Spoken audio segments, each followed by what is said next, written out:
प्रभु यीशु मसीह के महान और सामर्थी नाम से इस दिन के लिए मैं परमेश्वर का धन्यवाद देता हूं। वो श्रृंखला यीशु मसीह के लहू की जो श्रृंखला हम चला रहे थे, उसके इस 8वें भाग में मैं आपका स्वागत करता हूं। यीशु मसीह का लहू, उसके लहू का कारण, उसके लहू का महत्व और उसके लहू के उद्देश्य की कई एक बातों को हम सीख रहे थे।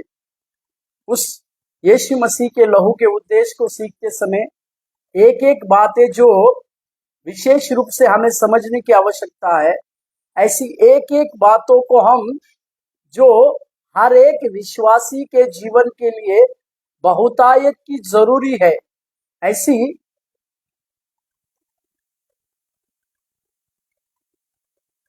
ऐसी बातों को हम सीख रहे थे, ऐसी बातों को हम समझ रहे। आज भी उसी यीशु मसीह के लहू के उद्देश्य की और एक बहुमूल्य बात को हम समझे। परंतु आइए अपने आंखों को बंद करें और इस सत्र को जाने से पहले परमेश्वर से प्रार्थना करें। प्रभु जी, हम धन्यवाद देते हैं तेरी भलाई के लिए। प्रभु, तो सहायता कर और मदद कर करके हम प्रार्थना करते हैं मसीह यीशु के सामर्थी नाम से। आपकी दया और आपके अनुग्रह हमारे साथ होने पाए, कार्य कर और मदद कर। इस सत्र में आप हमसे बातचीत कीजिए यीशु के नाम से, आमीन। कई एक बातों को हम यीशु मसीह के लहू के उद्देश्य की बातों को जब सीख रहे थे, तो उसमें हम ये सीखे पहले कि यीशु मसीह का लहू एक नई वाचा है। दूसरा हम सीखे यीशु मसीह के लहू के द्वारा पापों से प्रायश्चित और क्षमा प्रदान को करता है। तीसरा, उसी लहू के द्वारा शांति और मेल मिलाप की बातें हमें मिलती है। फिर हमने सीखा वो यीशु मसीह का लहू विश्वासियों के लिए विजय की गारंटी को देता है। और फिर हमने सीखा केवल यीशु मसीह के लहू के द्वारा ही कुछ बातें होती है, कुछ बातें हुई है।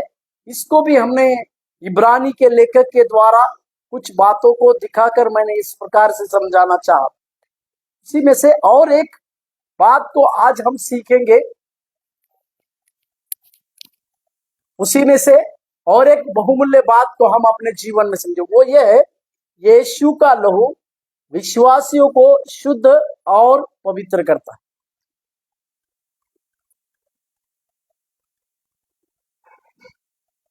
शुद्ध किया जाना और पवित्र किया जाना, ये दोनों अलग अलग शब्द है। कि हम जानते हैं शुद्धता जो है पुराने नियम की उस बातें है, क्योंकि पुराने नियम में जब एक परिवार के लिए, एक व्यक्ति के लिए या उस पूरे मंडली के लिए जब बलि अर्पण किया जाता था, तो वो बलि को देने के बाद याजक अपने हाथ में उसी बलि किया वाला खून को लेते थे, लहू को लेते थे, और वो लहू को उन लोगों के ऊपर छिड़का भी जाता था। इस छिड़काव के लहू के द्वारा वो व्यक्ति या उसका घराना जो है पवित्र किया जाता था, पवित्र होता था। इसके बारे में लेवी व्यवस्था और निर्गमन की किताब में हम पढ़ते हैं। मतलब पुराने नियमों में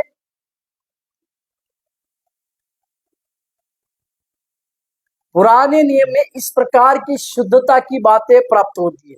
और ये शुद्धता जो है हर साल में किया जाता था, याजक के द्वारा हर साल में इस शुद्धता को किया जाता था। और पाप की क्षमा के लिए एक बलि, इसका लहू और शुद्धता, ये तीन चीजें मायने रखते हैं। पर नए नियम में हमारे लिए और आपके लिए मसीह अकेला ही उस कलवरी क्रूस पर लहू को बहाकर हमें बलि की जो रीति रिवाज था उससे छुटकारा दिया। अभी हमें अति पवित्र स्थान में उस लहू के साथ जाने की आवश्यकता नहीं, क्योंकि मसीह हम सब लोगों के लिए एक ही बार क्रूस पर गया। इसी के लिए पवित्रता ही का एक शब्द आता है। इसी के लिए पहले पतरस के 1:16 में इस प्रकार का संदर्भ दिया गया है पहले पत्रस 1:16 में इस प्रकार से लिखा गया है, पवित्र बनो क्योंकि मैं पवित्र हूं। इसका मतलब ये संदर्भ लेवी व्यवस्था का किताब में से दिया गया है।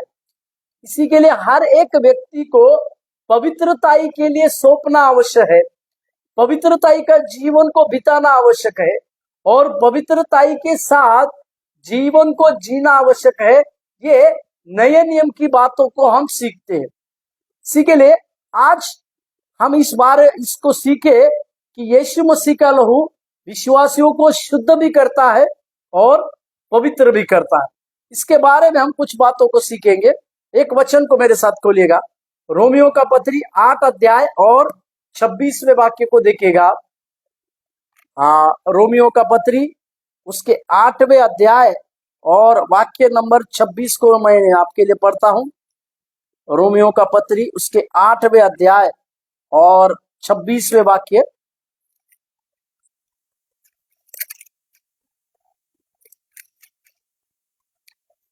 छब्बीसवां वाक्य उसमें इस प्रकार से लिखा है,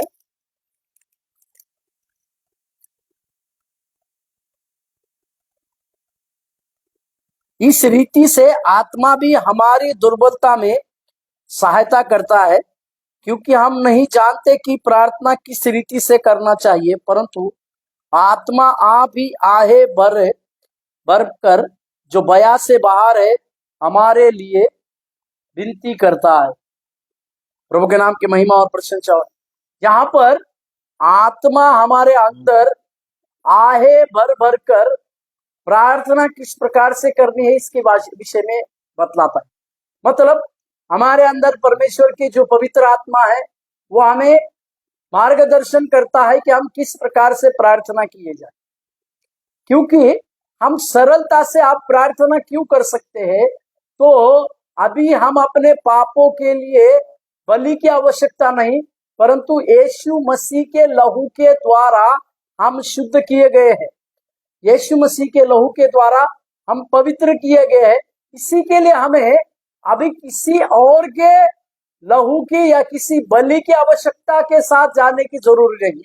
तो यीशु मसीह का लहू से हम शुद्ध और पवित्र होते। कुलुसियों का पत्री में जैसे लिखा हुआ है 1 अध्याय के 14वें वाक्यों को देखिएगा। कुलुसियों का पत्री 1:14, वहां पर इस प्रकार से कहा गया है,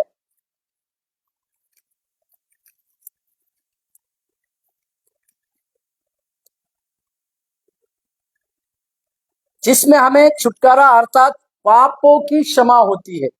मतलब यीशु मसीह का लहू जो है हमें पापों से पूरी रीति से शुद्ध करता है और इस शुद्धता के द्वारा हम आसानी से परमेश्वर को हे अब्बा कह के, हे पिता कह के प्रार्थना कर सकते हैं। परंतु उस समय हम आत्मा हमें सिखाती है कि हमें किस प्रकार से प्रार्थना करनी चाहिए। और एक वचन को पढ़ेगा, रोमियो का पत्री 8 के 15 को देखिएगा। उसमें 15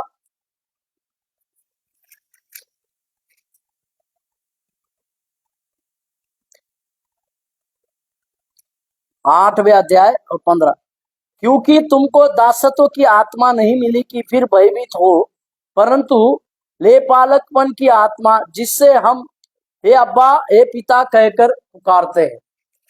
यहाँ पर भी इस प्रकार से कहा गया है कि हमें लेपालकपन की आत्मा अभी नहीं रही, तो हम आसानी से परमेश्वर को हे अब्बा हे पिता कहकर पुकार सकते हैं और उनके नाम से इस प्रकार की प्रार्थना भी कर सकते हैं। यहाँ पर समझने की बात यह है कि इस प्रकार से हम आसानी से अभी प्रभु से प्रार्थना करते हैं, क्योंकि हम अपने पापों से शुद्ध किए गए हैं, हम अपने पापों के द्वारा पवित्र किए गए हैं। इसी के लिए मसीह यीशु का लहू जो है हमें शुद्धता की ओर लेके जाता है, ताकि हम मसीह के कार्य को अपने जीवन में समझ पाए, ताकि हम मसीह की बातों को हम हमारे जीवन में लागू करने की कोशिश को आसानी से समझ नहीं पाए। इसी के लिए शुद्धता और पवित्रता के साथ हम मसीह के काम को भी करने की शुद्धता और पवित्रता के साथ हम मसीह के उस कार्य को समझने की आवश्यकता है। जो वचन हमने शुरू में 8 रोमियो का 8 का 26 में जो पढ़ा था, उसी से हम कुछ बातों को सीखेंगे। इस पवित्र आत्मा की क्रिया जो है, जैसे हमने पढ़ा कि आत्मा हमें सिखाती है कि हमें किस प्रकार से प्रार्थना करनी चाहिए। उसमें 3 प्रकार के बहुमूल्य बात हम समझते हैं। उस आत्मा के सिखाए जाने की 3 प्रकार की बातों को हम सीखते हैं, जिसमें पहली चीज परमेश्वर संतान के 2 मध्यस्थ है। परमेश्वर की संतान को 2 मध्यस्थ है। उसमें स्वर्ग में विश्वासी के लिए मसीह मध्यस्थी करता है। मैं फिर से कहूं, परमेश्वर के संतान के लिए 2 लोग पवित्र मध्यस्थी है। 2 लोग पवित्र मध्यस्थी है। उसमें एक है स्वर्ग में विश्वासियों के लिए प्रभु यीशु मसीह मध्यस्थी करते हैं। मेरे साथ खोलिएगा इब्रानी की पत्री 7वें अध्याय 25वें वाक्य। इब्रानी की पत्री 7वें अध्याय 25वें वाक्य देखिए।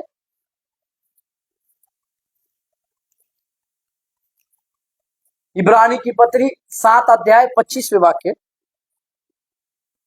इसीलिए जो उसके द्वारा परमेश्वर के पास आते हैं, वह उनका पूरा पूरा उद्धार कर सकता है, क्योंकि वह उनके लिए विनती करने को सर्वदा जीवित है।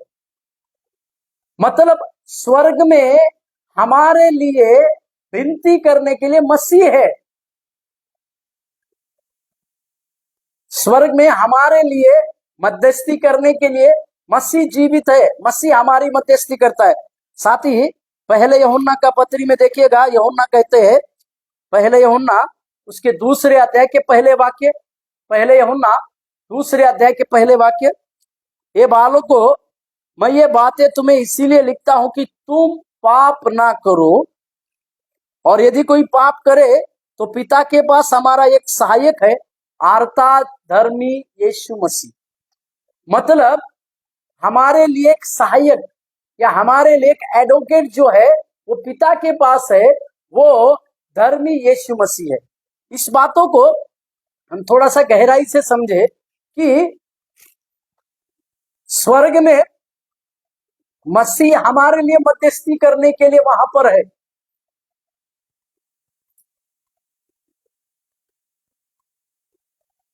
मसीह स्वर्ग में हमारे लिए मध्यस्थी करने के लिए ठहरा है।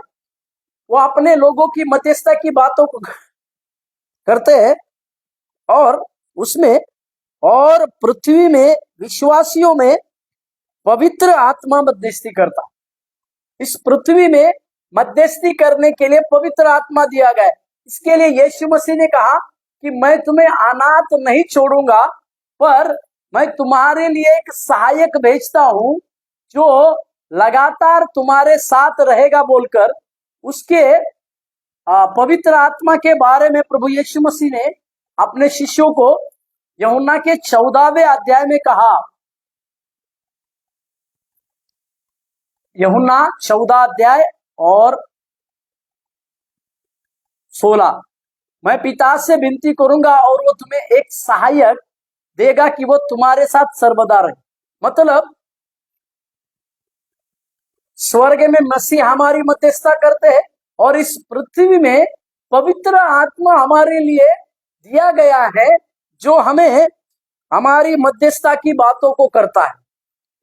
उसका एक कारण। दूसरा, जैसे पौलुस ने कहा कराहने के साथ, जैसे रोमियो के 8 के 26 में हमने जैसे पढ़ा, इसी रीति से आत्मा भी हमारी दुर्बलता में सहायता करता है, क्योंकि हम नहीं जानते कि प्रार्थना किस रीति से करनी चाहिए, परंतु आत्मा आप ही आहे भर भर कर बया से बाहर हमारे लिए विनती करता है। मतलब कराहने के साथ ये चीज दर्शाता है कि आत्मा कराहते हुए मध्यस्थता करता है। मतलब कराहने का साथ का मतलब है आत्मा कराते हुए मध्यस्थता करता है जो विश्वासी के भीतर उत्पन्न होती। पवित्र आत्मा जो हमारे अंदर दिया गया है वो कराते हुए हमारी एक मध्यस्थता करता है जो पवित्र आत्मा विश्वासियों के मध्य में दिया गया है। इसके लिए तीसरी और एक बहुमूल्य चीज, विश्वासी की आत्मिक इच्छाएं पवित्र आत्मा के द्वारा प्रकट होती है। तीसरी चीज, विश्वासी की आत्मिक इच्छाएं पवित्र आत्मा के द्वारा प्रकट होती है। जो पवित्र आत्मा हमारे दिल में प्रकट होता है, आत्मा अपने आप ही हमारे भीतर अंतिम दिन के छुटकारे के लिए आहें भरता और कराता है। वह हमारी आवश्यकता के लिए परमेश्वर से अनुरोध करता है कि परमेश्वर की इच्छा के अनुसार हम काम करें। मेरे प्यारो, ये पवित्र आत्मा हमें पवित्रता के लिए, शुद्धता के लिए, साथ ही साथ हमारे लिए मध्यस्थी करने के लिए दिया गया है। इसी के लिए इस बातों को हम और अब समझने की जरूरी है कि जैसे पतरस की किताब में पहले अध्याय में हमने जैसे पढ़ा कि वो पवित्रता के लिए दिया गया वाला, मतलब पवित्रता की बातों को अपनाने, जैसे तुम पवित्र बनो बोलकर जैसा लिखा हुआ है, उसी की पवित्रता की बातें हम अपने जीवन में इस यीशु मसीह के लहू के द्वारा प्राप्त करते हैं। परमेश्वर पवित्र है और जो बात परमेश्वर के लिए सही है वही परमेश्वर के लोगों के लिए भी सही होनी चाहिए। परमेश्वर पवित्र है और जो बात परमेश्वर के लिए सही है वही बात परमेश्वर के लोगों के लिए भी सही होनी चाहिए। साथ ही साथ पवित्रता का अर्थ है संसार के अधर्मिक मार्गों से अलग होना तथा प्रेम और सेवा और परमेश्वर की आराधना के लिए अलग रहना। पवित्रता का अर्थ क्या है? पवित्रता का अर्थ यहाँ पर मैं संक्षिप्त में आपको कह रहा हूं, संसार के अधर्मिक मार्गों से अलग होना।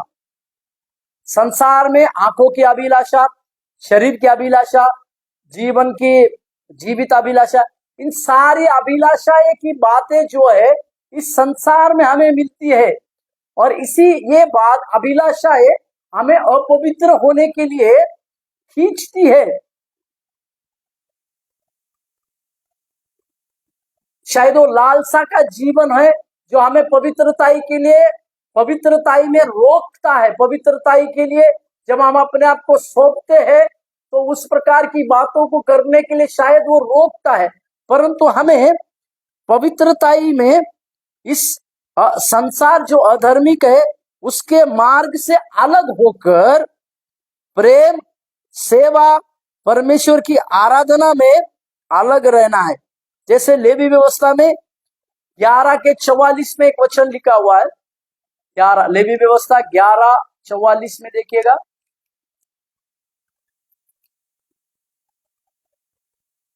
लेवी व्यवस्था 11वें अध्याय और 44वें वाक्य।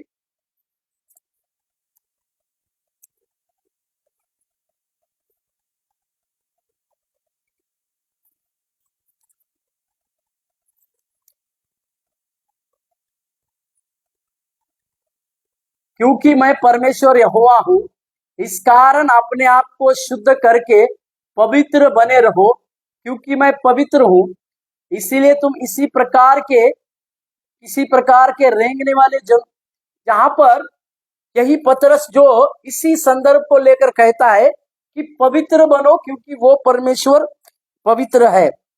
साथ ही साथ और आगे, मसीह में हमारे चुनाव का लक्ष्य, उद्देश्य पवित्रता होनी चाहिए। मसीह जीवन में हमारा एक लक्ष्य जो है पवित्रता ही होनी चाहिए। एक वचन पढ़िएगा, इफिसियों की पत्री 1:4, इफिसियों की पत्री इसके पहले अध्याय और 4 वाक्य को देखिएगा। मसीह में हमारा उद्देश्य पवित्रताई की बातों को सौंपना होना चाहिए।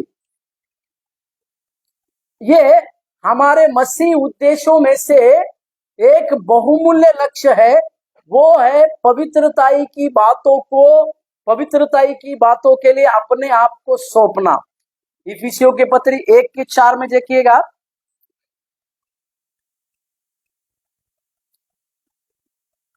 जैसा उसने हमें जगत की उत्पत्ति से पहले उसमें चुन लिया कि हम उसके निकट प्रेम में पवित्र और निर्दोष हो।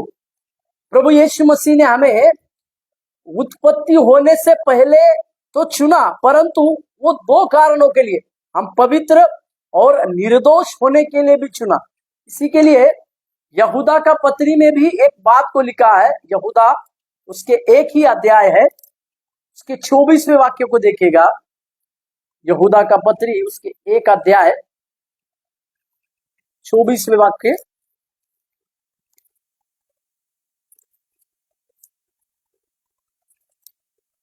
उसमें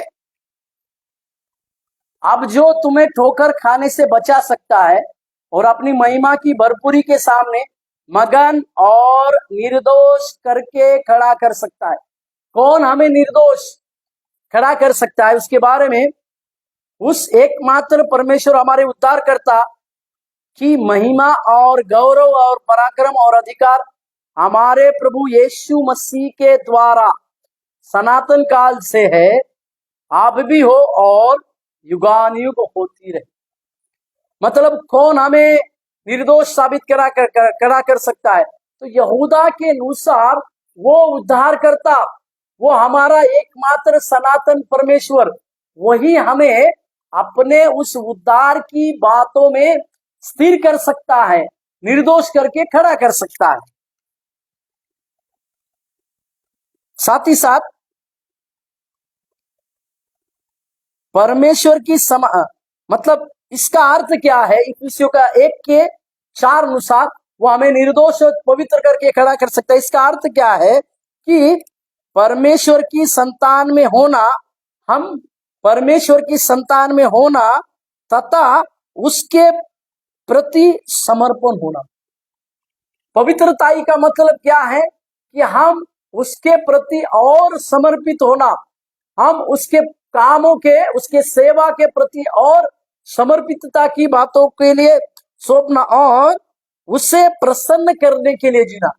जो लोग पवित्रताई के लिए अपने आप को सौंपते हैं, वे लोग उसके लिए जीते हैं। इसी के लिए परमेश्वर ऐसे लोगों के द्वारा प्रसन्न होते हैं। पवित्रताई के साथ अपने जीवन को जीने वाले ऐसे कई एक सेवकों के लिए शत्रु डरते हैं। जो अपने आप को पवित्रताई के लिए सौंपते हैं, ऐसे लोगों के लिए दुष्ट जो है डरते हैं।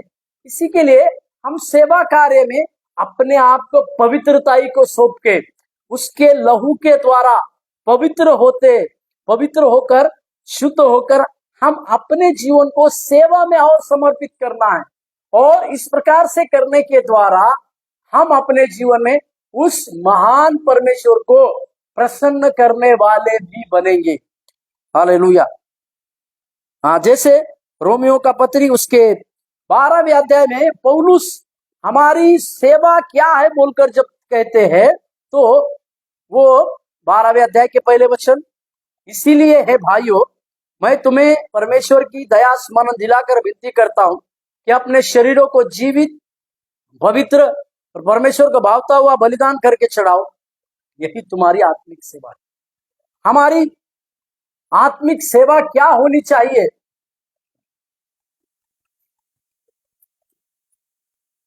हमारी आत्मिक सेवा क्या है?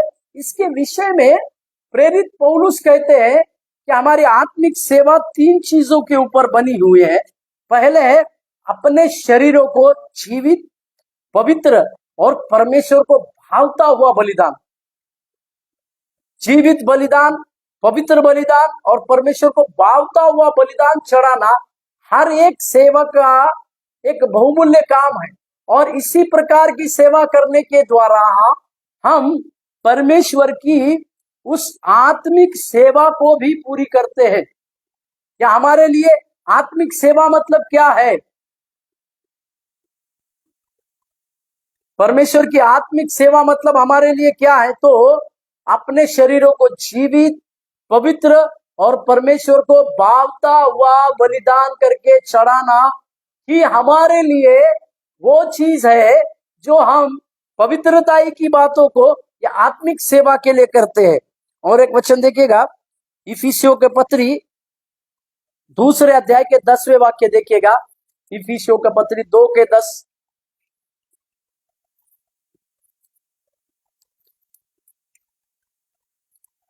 क्योंकि हम उसके बनाए हुए हैं और मसीह यीशु में उन भले कामों के लिए सृजे गए हैं जिन्हें परमेश्वर ने पहले से हमारे करने के लिए तैयार रखा।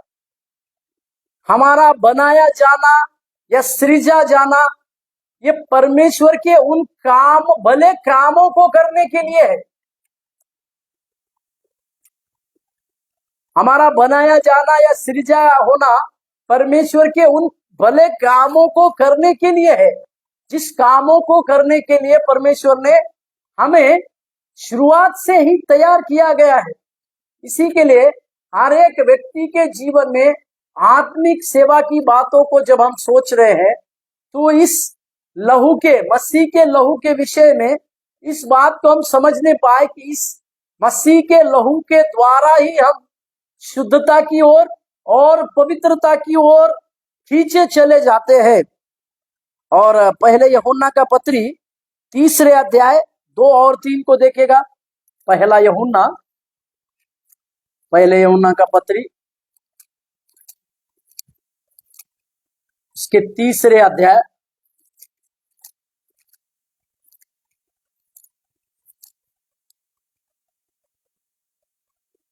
पहले यूहन्ना का पत्री उसके 3 अध्याय उसका 2 और 3 वचन। हे प्रियो, अब हम परमेश्वर की संतान हैं और अभी तक यह प्रकट नहीं हुआ कि हम क्या कुछ होंगे।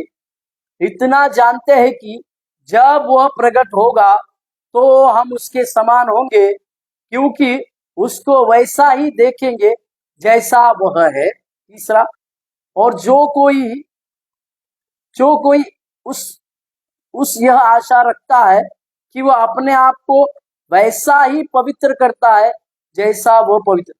और जो कोई उस यह आशा रखता है, मतलब मसीह के लिए हमारी एक जीवित जो आशा है, जैसे मसीह पवित्र है उसी तरह से हमें भी पवित्रताई की बातों के लिए सौंपना ही जरूरी है।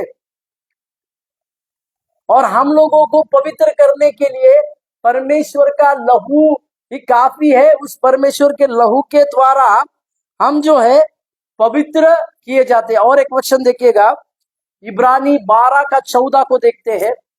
इब्रानी की पत्री 12वें अध्याय और 14वें वाक्य।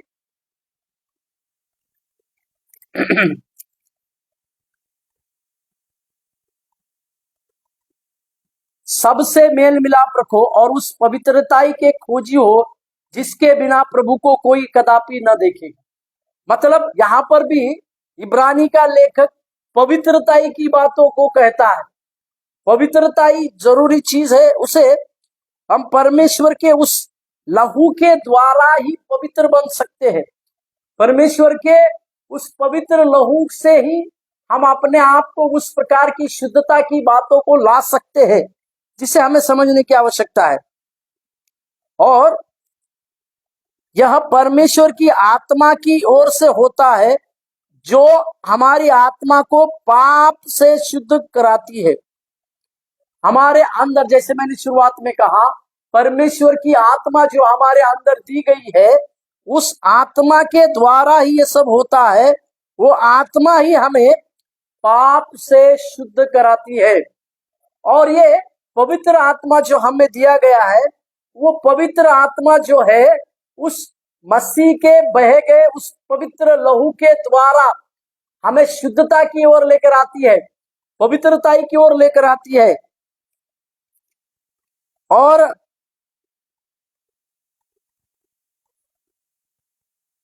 मसीह के स्वरूप में नवीन करती है और अपने अनुग्रह के द्वारा वचन अनुसार हमें परमेश्वर की आज्ञाकारिता का पालन करने को आगे की ओर बढ़ा। मतलब ये पवित्र आत्मा हमें मसीह के उस आज्ञाकारिता में ले चलते हैं।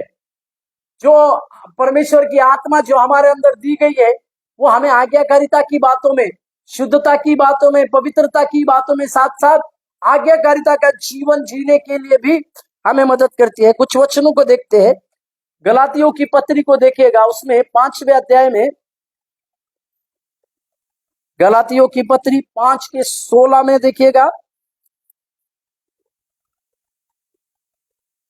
जितने इस नियम पर चलते हैं उन पर और परमेश्वर के इज़राइल पर शांति और दया होती रहे। इसका मतलब पवित्र आत्मा के सिखाए द्वारा जब हम आज्ञाकारिता की बातों में आगे चलते हैं,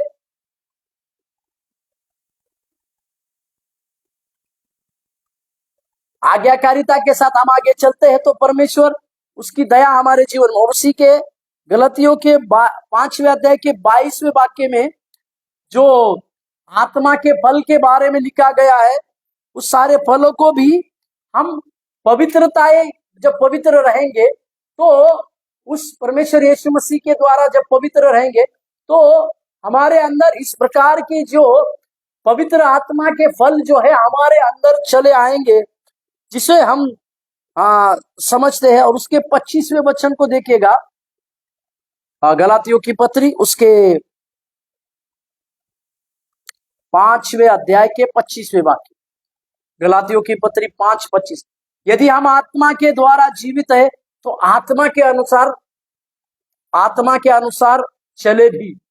मतलब इसी आत्मा के अनुसार हमें चलने की बातों को यहाँ पर पौलुस हमें सिखाते हैं। और एक वचन कुलुसियों का 3 अध्याय के 10वें वचन को देखते हैं।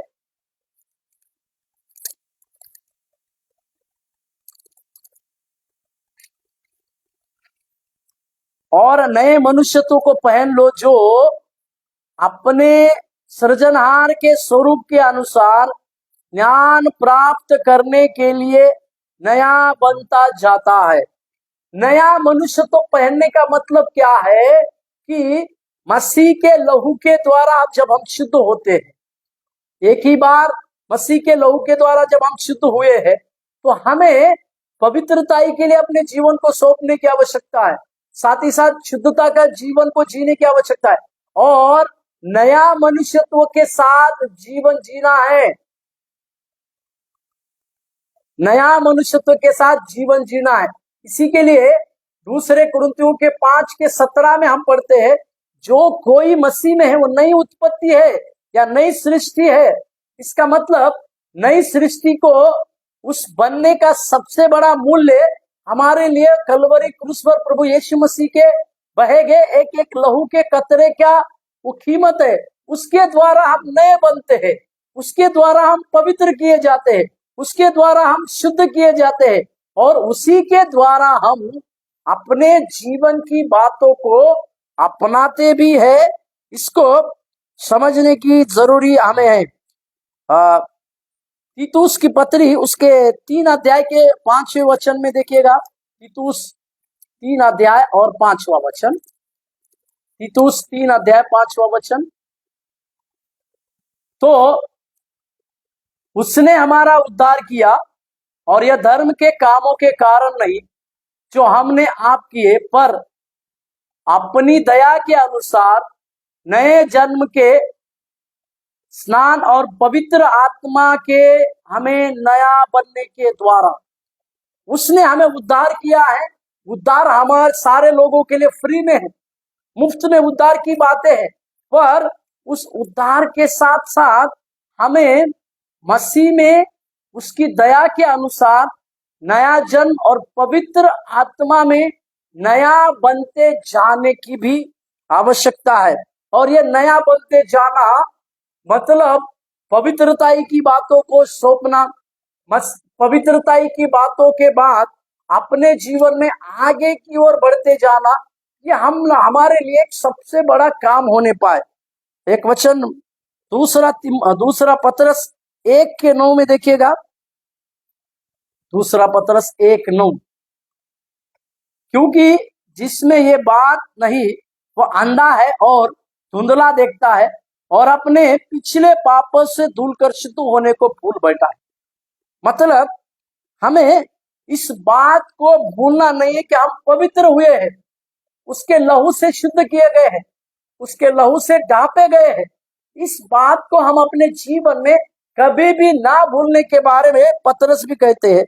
और एक बात मैं जोड़ता हूं, पवित्रता एक जीवन का मार्ग विषय पर, पवित्रता एक जीवन का मार्ग है जिसे हम अपने जीवन में बहुतायत से समझने की जरूरी है।